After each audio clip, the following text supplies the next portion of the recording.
Hello comrades, it's Captain Communist here, and ever since I became a communist in 2016, when Christmas comes along, I always wonder, did the people of the Soviet Union celebrate Christmas? Overall, the Soviet Union didn't quite celebrate Christmas like we do in the West.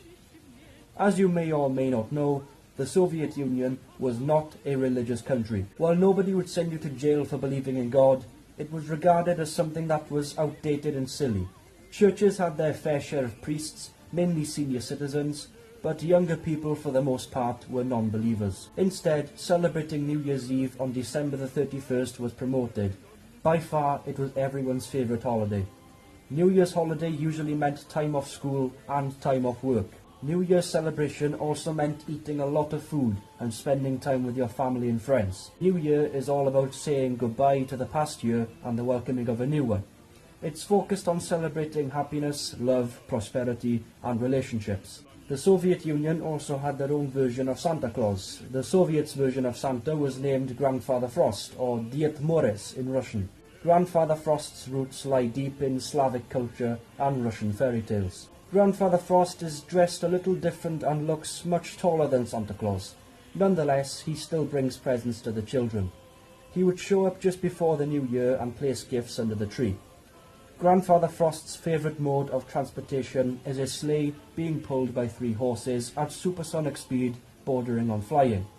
Sometimes horses were substituted for a spaceship to promote Soviet success in space exploration. Were there presents? Of course there were presents, but unlike Santa Claus, who just gives away presents to children, Grandfather Frost would often make children work for it.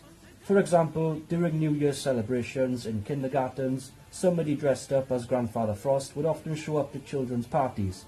Instead of just giving you presents, he'd ask you about your grades at school, he'd ask you to recite a poem or sing a song, and sometimes do a little dance just for him. If the guy dressed up as Grandfather Frost was satisfied, he would pull out a gift for you out of the bag. Were there decorated trees too? There's no New Year's celebration without a decorated fir tree. Families all around the Soviet Union would put their New Year's trees and decorate it together.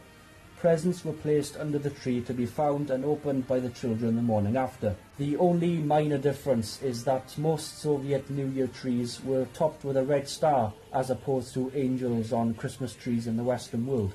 Major cities also put up giant New Year's trees for people to enjoy outside. So, to summarise, even though the Soviet Union didn't quite celebrate Christmas in the way that we do in the West, the way that we in the West celebrate Christmas Eve and Christmas Day compared to the way that the Soviet Union celebrated the New Year on the 31st of December were quite similar.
Новый год слышит песни своей.